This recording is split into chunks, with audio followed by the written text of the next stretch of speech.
Halo Bunda, kali ini kita masuk ke pembahasan tentang teknik 4M untuk ibu bekerja.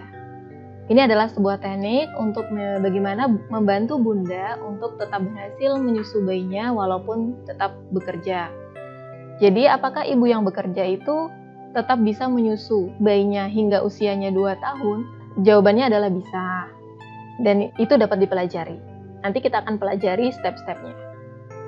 Memang ada beberapa ibu yang ketika bekerja dan harus dihadapkan dengan kondisi apakah dia harus tetap menyusu bayinya apa tidak, ada beberapa ibu yang memilih untuk tetap bekerja dan tetap mengkondisikan dirinya dapat memberikan ASI dan menyusui pada bayinya. Namun ada beberapa ibu yang memutuskan juga untuk berhenti bekerja karena ingin fokus dengan buah hatinya. Nah, masing-masing ini adalah pilihan yang masing-masing pilihan ini itu memiliki konsekuensi. Dan konsekuensi ini itu harus dijalani dengan berbesar hati dan lapang dada. Untuk ibu yang bekerja, bagaimana bisa menjaga keberhasilannya untuk memberi ASI dan menyusu? Yaitu ibu harus berusaha untuk mengkondisikan ASInya itu tetap berproduksi, bahkan hingga usia bayi 2 tahun. Dan tetap mengusahakan agar bayinya itu mau menyusu ke payudara ibu, walaupun ibu bekerja, sehingga tidak terjadi yang namanya bingung puting, yaitu bayi menolak menyusu pada akhirnya. Nah, bagi ibu yang memutuskan untuk berhenti bekerja dan fokus pada bayinya, maka ya susui saja langsung bayinya semau dia selama 24 jam karena ibu selalu bersama dengan bayinya gitu. Nah, teknik 4M itu yang pertama yaitu menyusui.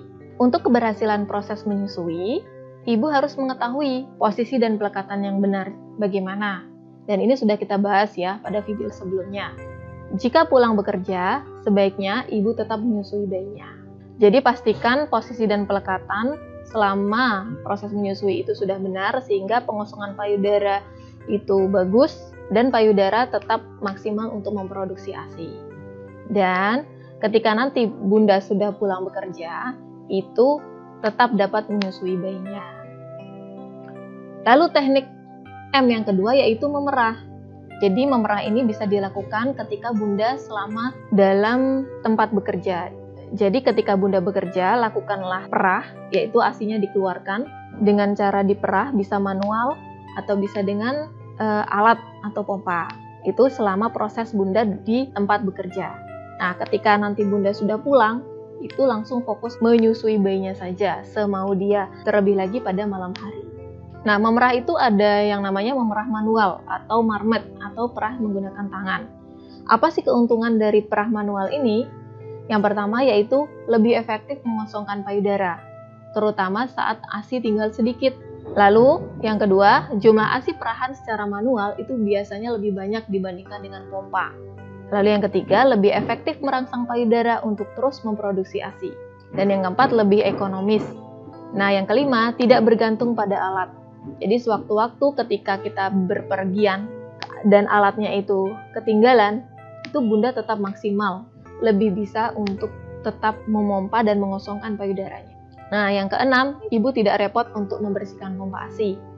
Karena alatnya yaitu apa yang sudah diberikan oleh Allah yaitu kedua tangan kita. Nah, selanjutnya yaitu terjadi ikatan yang lebih kuat karena sebelum memerah ASI, ibu melakukan persiapan terlebih dahulu. Jadi perah manual itu lebih efektif, dia lebih mirip dengan kenyotan bayi tersebut.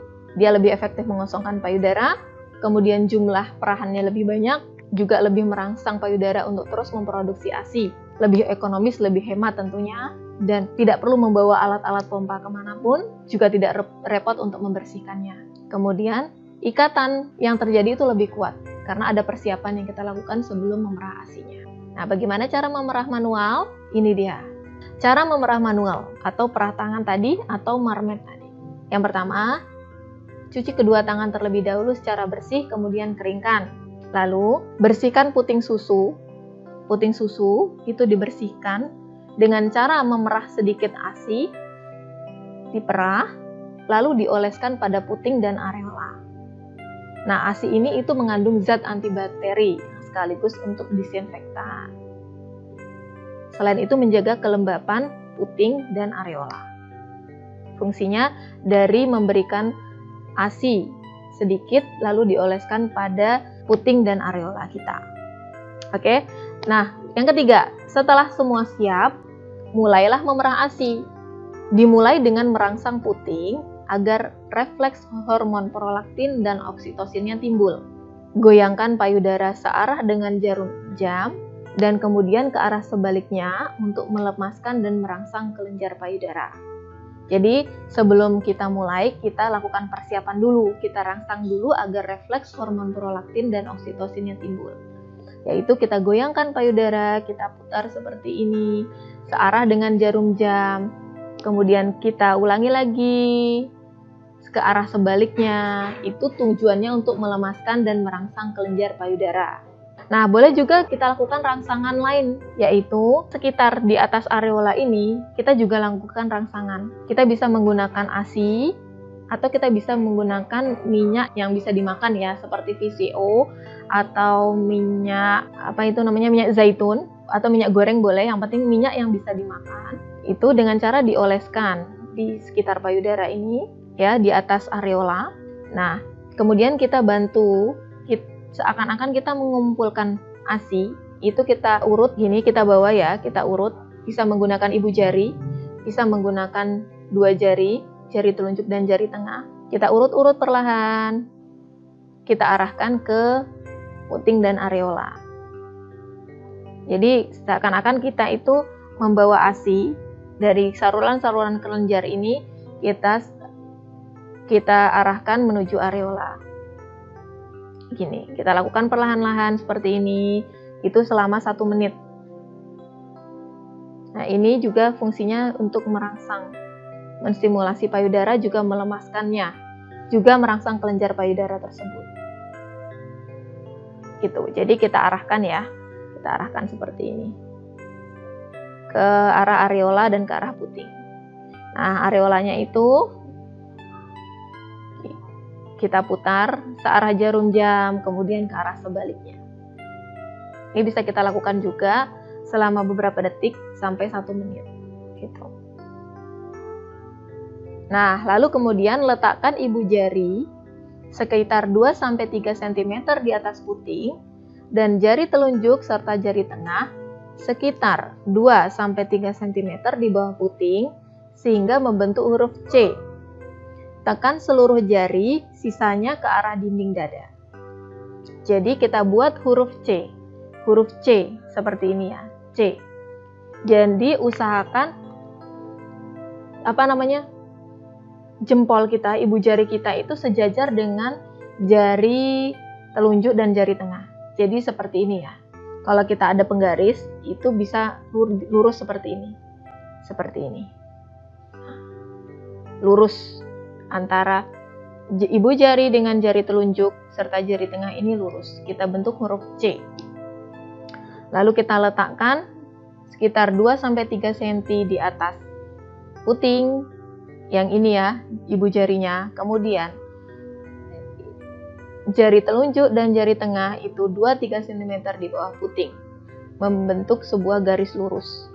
Jika ibu jari berada di jarum 12, maka jari telunjuk dan jari tengah itu berada di jarum jam 6. Begitu. Oke, jadi garis lurus seperti ini. Jika misalkan ibu jarinya berada di jarum jam 9, maka jari telunjuk dan jari tengah ini berada di jarum jam 3. Jadi berada di satu garis lurus. Oke. Lalu kita lakukan tekan seluruh jari ke arah dinding dada. Gini. Kita lakukan penekanan. Ke arah dinding dada ya. Ke dada. Kita tekan seperti ini. Ke dada. Kita tekan dulu ke arah dinding dada. Oke. Kita tekan ke arah dinding dada. Nah, selanjutnya tekan areola dengan gerakan memutar dari belakang puting antara ibu jari dan jari lain ke arah puting, lalu lepaskan. Bila ibu melakukannya dengan benar, tindakan ini tidak menimbulkan rasa sakit. Ulangi tindakan ini beberapa kali sampai ASI keluar. Dengan cara ini, ASI tidak mengalir melalui jari telunjuk ibu sehingga terbuang percuma. Jadi setelah kita letakkan ibu jari dan jari telunjuk serta jari tengah ini berada pada satu garis lurus. Kita tekan ke arah dinding, kemudian sedikit memutar. Kita pencet, kita perah, tes gini ke arah puting. Jadi kita tekan, pencet, lepas. Tekan, pencet, lepas. Tekan, pencet, lepas. Jadi bisa tekan, sedikit memutar, pencet, lepas. Tekan, sedikit memutar, pencet, lepas. Nah, bisa dilakukan pada arah jarum yang selainnya. Misalkan di arah jarum jam 3 sampai dengan jam 9. Sama, tekan, putar, pencet, lepas. Jadi bukan didorong seperti ini, bukan didorong seperti dicubit, tarik ke depan, tidak. Ini juga tidak maksimal mengeluarkan ASI dan rasanya sakit. Tapi bawa ibu jari dan jari telunjuk serta jari tengah ke belakang dinding dada, kemudian kita tekan, kita perah, lalu lepas. Nah, jika tindakan ini dilakukan dengan benar, ini tidak menimbulkan rasa sakit. Ulangi tindakan ini beberapa kali sampai ASI keluar. Gitu. Jadi sebelumnya kita lakukan perangsangan hormon terlebih dahulu. Kita lemaskan kelenjar-kelenjarnya. Kemudian kita letakkan ibu jari, jari telunjuk dan jari tengah berada pada satu garis lurus membentuk huruf C. Lalu kita tekan ke dinding dada. Terus kemudian kita lakukan gerakan memerah. Kita pencet begini, seret, lalu lepas. Pencet lagi, lepas. Kita tekan, pencet, lepas. Kita tekan, pencet, lepas. Begitu. Itu bisa dilakukan, dicoba terus.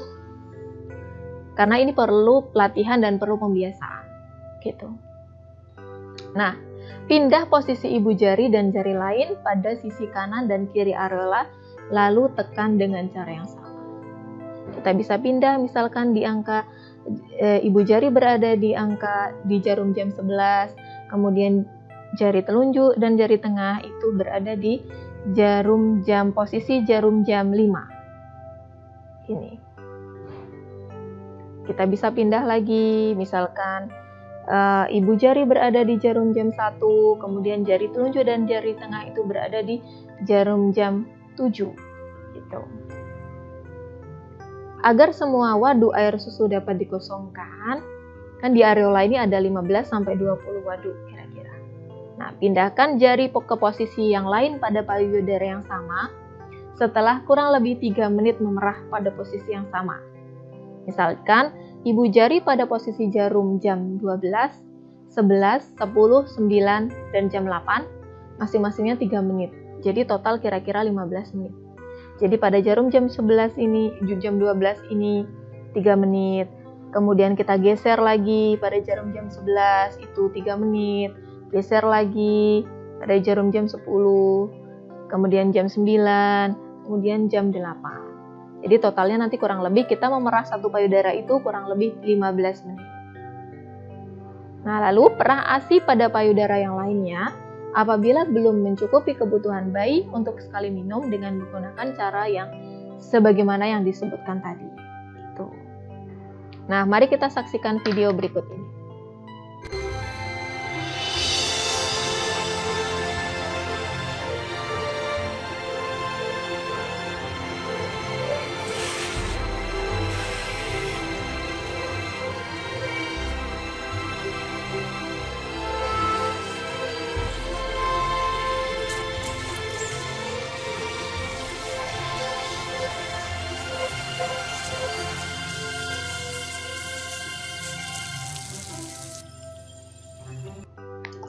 Nah, jadi kurang lebih seperti itu ya videonya. Jadi kita bukan mencubit atau menggosoknya ke arah puting, dicubit seperti itu, tidak, tapi bawa dulu ke belakang, ke bagian dada, kita dorong ke bagian dada, kemudian kita perah. Nah, jika kita lakukannya dengan benar, itu ASI bisa keluar dengan maksimal, tidak hanya sekedar membasahi telunjuk kita, tidak hanya merembes, tapi bisa mancur keluar. Dan ini perlu latihan. Jangan khawatir, lakukan terus-menerus lama-lama sampai bunda mendapatkan clue-nya. oh titiknya seperti ini loh, oh merahnya seperti ini, dan lama-lama Bunda bisa terbiasa gitu. Nah, itu bisa dicoba ya di rumah. Nah, perah yang kedua yaitu memerah menggunakan pompa manual atau elektrik. Jadi menggunakan alat ya, baik alat pompa yang manual atau alat yang elektrik. Pompa manual atau elektrik ini isapannya natural seperti isapan bayi. Kemudian kelebihannya itu pompanya itu bisa diatur baik secara manual dan instan, dan bisa dilakukan dimanapun karena tidak perlu listrik. Nah, kalau yang ini adalah manfaat dari pompa manual. Kelebihannya yaitu isapannya lebih natural seperti hisapan bayi. Kemudian kekuatannya itu bisa diatur secara manual dan instan. Bisa dilakukan dimanapun karena tidak perlu listrik. Kemudian pompa manual ini lebih mudah dibawa kemana-mana ya. Suaranya lebih halus dan lebih mudah dibersihkan. Kemudian dari segi harga, pompa ASI manual itu lebih murah dibandingkan pompa ASI elektrik. Jadi pertama, keefektifan dari pengosongan payudara jelas yang pertama adalah penyotan bayi itu sendiri. Kemudian baru step yang kedua yaitu dengan memerah tangan. Jadi itu lebih mirip dari isapan bayi. Kemudian yang ketiga baru pompa manual. Nah, yang terakhir yaitu pompa elektrik. Jadi stepnya itu yang paling terakhir, yang lebih mirip, yang paling terakhir dari pengosongan payudara itu adalah pompa elektrik. Tapi memang jelas ada keuntungannya dari keuntungan pompa elektrik ini, yaitu tidak melelahkan karena ada pompa elektrik, karena mesin yang bekerja memompa ASI. Lalu hemat waktu, apalagi bila ibu menggunakan pompa ASI ganda. Dengan 2 pompa, ibu bisa memerah kedua payudara sekaligus. Kalau pompa perah tangan sama pompa manual itu kan kita kosongkannya kan satu-satu. Tapi kalau elektrik, apalagi yang pompanya ganda, pompa ASI-nya ganda itu dual pompa itu bisa memerah payudara sekaligus. Keuntungan yang ketiga yaitu ibu bisa melakukan aktivitas lain sambil memerah ASI karena satu tangan masih bisa bergerak. Misalnya membaca majalah atau menulis. Lalu keuntungan yang keempat, dengan sedikit bantuan orang lain, ibu bisa memerah ASI sambil menyusui bayi. Jadi bisa sambil satunya nenen, kemudian satunya dipompa. Lalu keuntungan yang kelima yaitu lebih mudah dilakukan di mana saja seperti di dalam mobil. Tinggal tutup tubuh ibu dengan nursing apron dan bisa langsung memerah ASI. Tapi memang ada kerugiannya yaitu pengosongan payudaranya itu tidak semaksimal dari teknik-teknik yang sebelumnya, yaitu dari teknik memerah tangan ataupun dengan menggunakan pompa manual. Gitu. Pengosongan payudaranya masih lebih maksimal yang sebelumnya. Jadi monggo mau pilih yang mana itu bisa disesuaikan dengan kondisi masing-masing. Bisa digabung juga tekniknya. Sebagiannya misalkan separuh waktu menggunakan perah manual, separuh waktu menggunakan perah tangan. Kemudian ketika agak repot itu bisa menggunakan pompa elektrik. Jadi bisa dikombinasikan tekniknya gitu. Dan proses memerah tadi itu dilakukan ketika Bunda dalam lingkungan bekerja. Ketika Bunda bersama bayi, ketika pulang kerja, itu sangat dianjurkan untuk full bayi itu menyusu di payudara Bunda. Nah, teknik 4M-nya yang ketiga yaitu menyimpan. ASIP atau ASI perah tadi yang Bunda perah di tempat bekerja itu dapat disimpan dalam suhu tertentu, yaitu di suhu ruang itu bisa bertahan selama 4-10 jam tergantung kondisi ruangannya ya. Kalau disimpan di kulkas bawah, di chiller, itu bisa bertahan selama 2-3 hari. Kalau disimpan di freezer pada kulkas berpintu 1 itu bisa bertahan 3-4 bulan. Kalau di dalam freezer khusus itu bisa bertahan selama 6 bulan atau lebih. Nah, ini tabel manajemen ASI penyimpanan ASI perah ya. Kalau ruangannya panas, itu ASI fresh itu bisa bertahan 3-4 jam. Jika ASI beku cair itu bisa bertahan 3 jam. ASI beku hangat itu 2 jam. Kalau di suhu ruang, ASI yang fresh itu bisa bertahan idealnya 4 jam. Tapi bisa bertahan 4 jam sampai 8 jam. Kalau ASI beku cair itu bisa bertahan 4 jam. ASI beku hangat itu bisa bertahan 2 jam. Kalau di cooler bag, ASI fresh itu bisa bertahan 24 jam. ASI beku cair itu bisa bertahan 8 jam, ASI beku hangat, ini ASI beku hangat itu adalah ASI yang sudah dihangatkan ya, ASI yang sudah dihangatkan itu bisa bertahan 2 jam. Nah, kalau di kulkas itu ASI fresh itu idealnya itu bertahan 72 jam, 3-8 hari. Dengan kondisi itu sangat bersih ya kulkasnya. Kalau ASI beku cair itu bertahan 24 jam, ASI beku hangat itu 4 jam. Di freezer 1 pintu, ASI fresh itu bisa bertahan 2 minggu. Kemudian di freezer 2 pintu, itu ASI fresh itu bisa bertahan 3 bulan, ideal. Boleh sampai 6 bulan. Kalau di freezer khusus, itu ASI fresh bisa bertahan 6 bulan, idealnya 6 bulan. Namun bisa boleh sampai 12 bulan. Nah, untuk ASI beku cair dan ASI beku hangat, ASI beku yang sudah cair tidak boleh dibekukan kembali, karena nanti nutrisi-nutrisinya sudah berbeda, nutrisi-nutrisinya sudah hilang. ASI beku cair yang sudah dihangatkan, usahakan tidak dihangatkan kembali. Jadi kalau sudah 2 jam ya sudah, tidak boleh dihangatkan lagi, gitu. Sebelum ibu mulai bekerja, sekitar 1 bulan sebelum mulai bekerja, kan biasanya ketika bunda melahirkan itu diberi cuti ya, biasanya 2-3 bulan. Nah, sebelum masuk bekerja, itu bisa memulai untuk menyimpan stok ASI 1 bulan sebelum bunda bekerja. Tapi kalau misalkan selama proses bekerja pun bahkan tidak masalah. Kalau misalkan hanya bisa pumping hari ini, itu untuk besok itu tidak masalah. Kenapa? Karena ASI yang paling baik diberikan itu adalah ASI yang paling segar, ASI yang paling fresh. Jadi misalkan hari ini bisa pumping mendapatkan 3 kantong ya. Nah, itu bisa cukup untuk besok. Nah, itu bisa langsung dimasukkan ke dalam kulkas saja tanpa dinaikkan ke freezer. Nah, ASI yang dipumping itu di dalam 1 kali waktu ya, misalkan di dalam satu hari itu bisa digabung dalam 1 kantong. Tapi memang disarankan untuk menyimpannya itu tidak menggunakan kantong yang banyak. Jadi kita masukkan ke kantong itu secukupnya berapa takaran yang dia minum. Misalkan dia terbiasa minum 60 ml ya sekali minum. Nah, itu kita masukkan dalam 1 kantong, kemudian 60 ml lagi pada kantong yang lain. Jadi tidak banyak-banyak, untuk menghindari yang namanya ASI terbuang secara percuma, gitu. Nah, ketika mulai menyetok ASI 1 bulan sebelum bekerja, itu ASI yang sudah dipumping dimasukkan dulu ke dalam kulkas, didinginkan dulu di dalam chiller ya, kulkas bawah. Setelah itu, ketika suhunya sudah mulai sama dengan suhu kulkas, itu baru dinaikkan ke freezer. Demikian juga ketika nanti mau untuk dicairkan, dari freezer turunkan dulu ke chiller. Setelah mulai mencair nanti bisa dipanaskan. Jadi bagaimana kalau misalkan ASI dari freezer itu mau saya gunakan untuk besok. Jadi malam harinya ASI itu diturunkan dulu ke chiller gitu. Nah, besoknya itu dikeluarkan dari chiller, didiamkan pada suhu ruang sampai mencair sempurna dulu baru dihangatkan. Cara menghangatkannya gimana?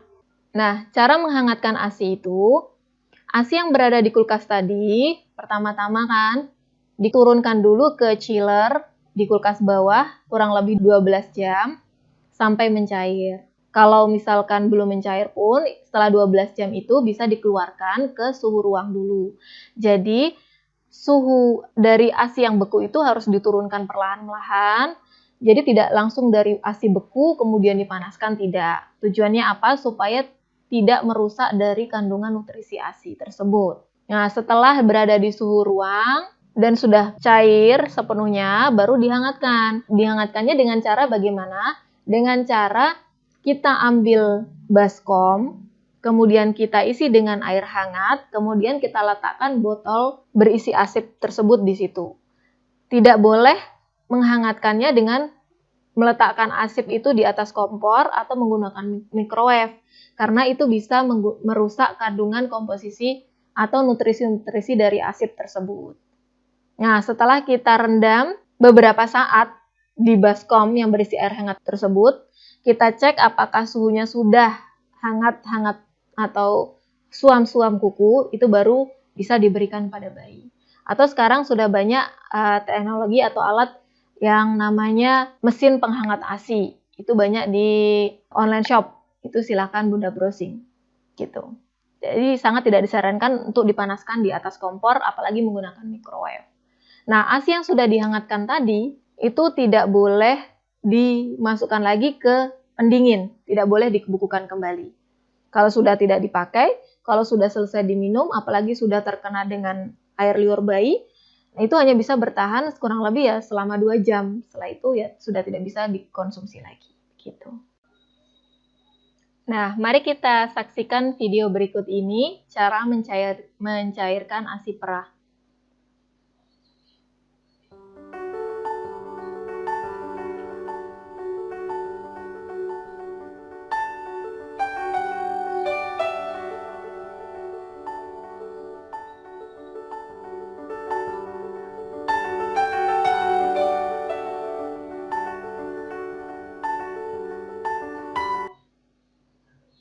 Nah, jadi itu tadi ya. Pertama, turunkan dulu dari freezer ke chiller.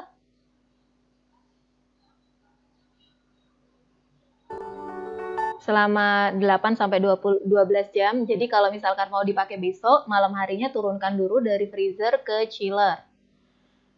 Fungsinya untuk menurunkan suhu ASI secara perlahan dan juga untuk mencairkan ASI.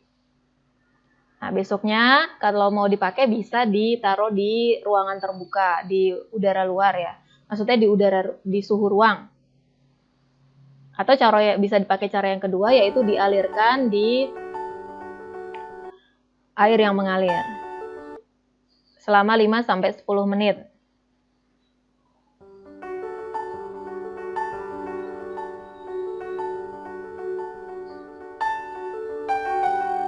Lalu kemudian dituang ke botol untuk dihangatkan.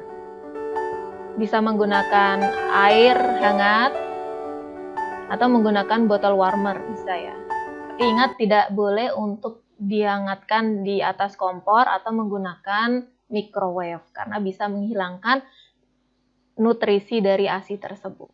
Gitu.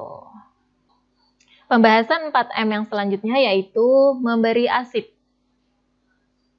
ASIP tidak disarankan diberikan menggunakan DOT untuk menghindari bingung puting. Nah, ASIP paling baik diberikan dengan gelas. Kenapa? Karena minum dengan gelas itu menggunakan otot-otot yang mirip dengan menyusu ke payudara. Bila memberikan ASI perah dengan gelas, bayi dapat mengontrol banyaknya ASI perah yang mau ia minum. Tidak perlu ditakar atau diberi target harus minum ukuran tertentu. Bayi itu akan menyesuaikan dengan kebutuhannya. Nah, ketika ibu pulang, bayi dapat langsung menyusu dengan ibunya semau dia, terlebih lagi pada malam hari. Tuh. Ini adalah gambar media pemberian ASIP. Jadi tidak disarankan untuk menggunakan DOT ya, karena sangat berpotensi untuk menimbulkan yang namanya bingung puting, sehingga akhirnya bayi tidak mau lagi nenen ke payudara. Yang baik digunakan itu bisa menggunakan cup feeder atau gelas, ini mirip. Ya, cup feeder dengan gelas ini mirip cara kerjanya. Atau menggunakan pipet, atau menggunakan spat, atau menggunakan spoon feeder, bisa. Terus soft training cup atau sippy cup juga bisa. Atau menggunakan soft cup feeder. Gitu. Nah, mari kita saksikan video berikut ini.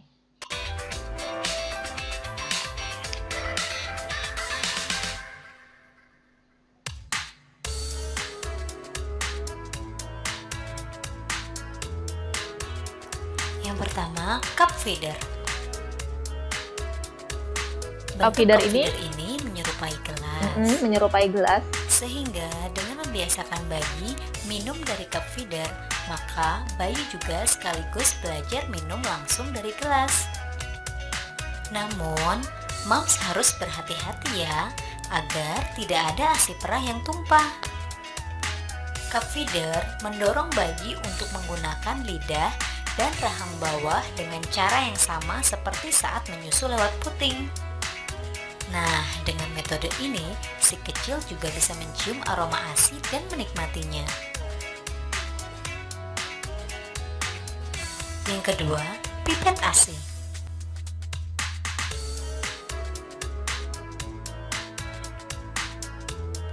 Dibanding menggunakan cup feeder, menggunakan pipet tentu terbilang lebih mudah. Moms hanya cukup memasukkan ASIP ke pipet, lalu menekan ujung pipet untuk memberikan ASIP ke bayi. Saat memberikan ASI, tunggu sampai bayi menelannya dengan baik. Nah, baru moms bisa memberikan ASI berikutnya ya.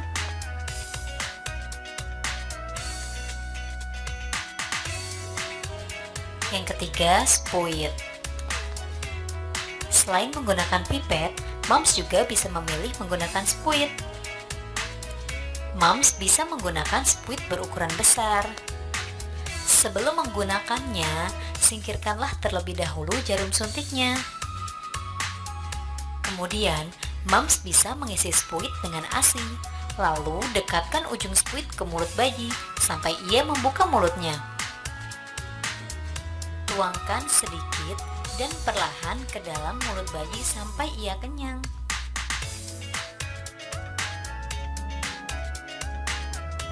Selanjutnya, spoon feeder khusus ASI.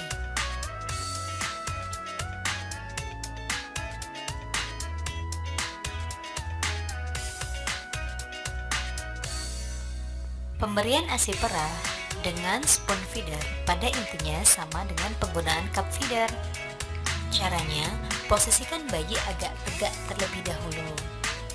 Kemudian, tempelkan sendok yang telah diisi ASI perah ke bibir bayi dan biarkan mulut bayi terbuka. Setelah itu, sendokkan ASI perah ke dalam mulut bayi.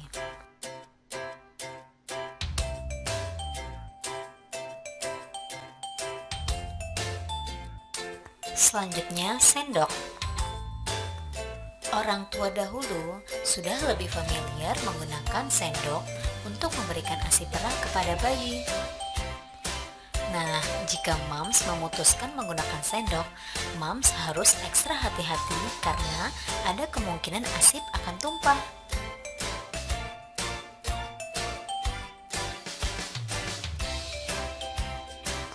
Selanjutnya, soft cup feeder. Bentuk soft cup feeder hampir sama dengan spuit, hanya saja ujungnya agak melebar.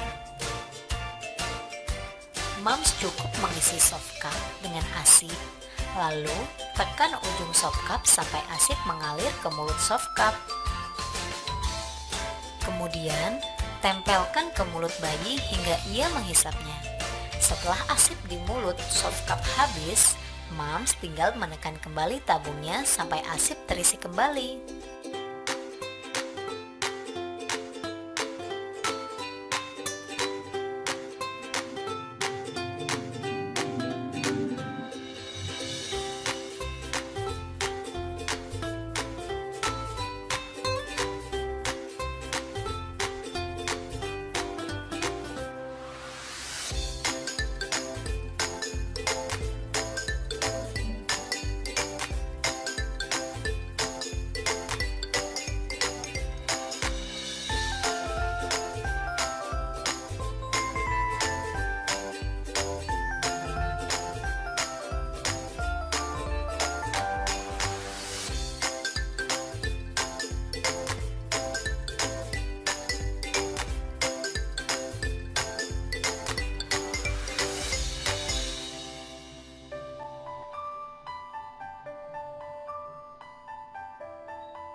Nah, itu dia tadi ya, media-media pemberian ASI selain DOT.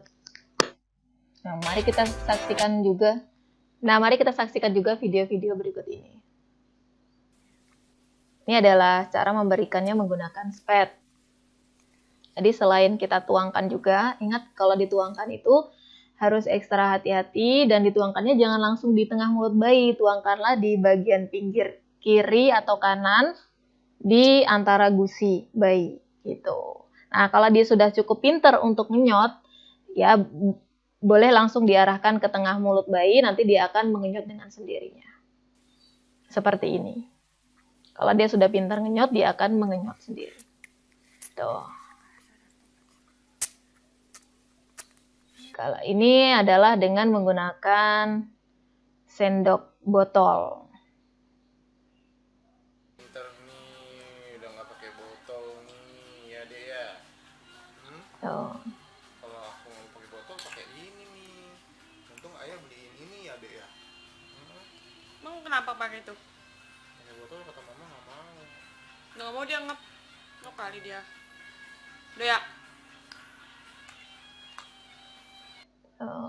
Nah, kalau ini menggunakan cup feeder. Menggunakan cup feeder ini hampir sama dengan menggunakan gelas ya prinsipnya.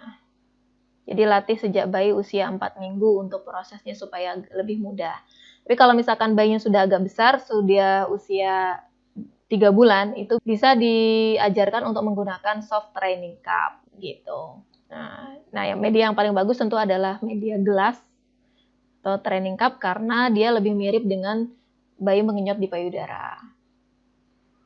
Prinsipnya memberikan ASI itu semuanya sama, yaitu pastikan dia dalam posisinya tegak, bisa digendong atau dipangku. Jadi posisinya tegak seperti ini. Jadi posisinya prinsipnya adalah dia tegak ya. Tegak, bukan berbaring seperti ini, tapi duduk setengah tegak, semi flower lah istilahnya ya, sambil digendong seperti ini. Jadi posisi kepalanya itu posisinya lebih tinggi. Nah, baru kita berikan, misalkan kita memberikan menggunakan gelas ya, atau cup feeder ya. Nah, itu gelas atau cup feeder itu dimiringkan. Ya, jadi seperti ini, dimiringkan, ditempelkan ke bibir bawah bayi. Jadi bukan dituang, dimiringkan, posisinya dimiringkan, tempelkan ke bibir bawah bayi. Gitu. Nah, nanti karena adanya stimulasi benda yang ditempelkan ke bibir bawah bayi itu, otomatis bayi itu akan mulai mengecap, mengenyot. Nah, dengan kemiringannya itu, kemiringan ASI itu lama-lama dia akan meraih atau mengenyot ASI tersebut gitu. Jadi bukan kita yang menuangkan, tapi bayinya yang mengambil ASI atau mengenyot ASInya. Kalau misalkan dituangkan bagaimana? Kalau dituangkan kan bayi belum siap, bisa kemungkinan tersedak. Tapi kalau dengan dimiringkan, dia akan mengambil sendiri sesuai kebutuhannya. Jadi ketika mulutnya sudah penuh, dia akan menelannya begitu. Jadi terus miringkan sampai bayi sudah mencukupi kebutuhan yang ingin dia minum tersebut. Dimiringkan ya. Tuh.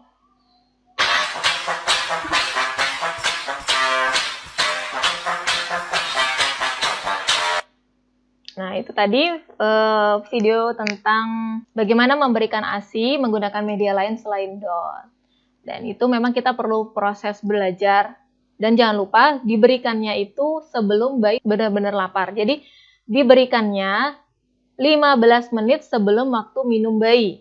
Kenapa? Karena bayi kalau sudah kondisinya terlalu lapar atau haus, dia akan cenderung lebih tidak sabar. Dia ingin cenderung minum yang lebih cepat dan bisa mengenyangkannya. Dan media-media tersebut bisa saja membuat bayi menjadi tidak sabaran. Oleh karena itu berikanlah sebelum bayi merasa benar-benar lapar. Gitu. Nah, kita lanjut ke materi berikutnya.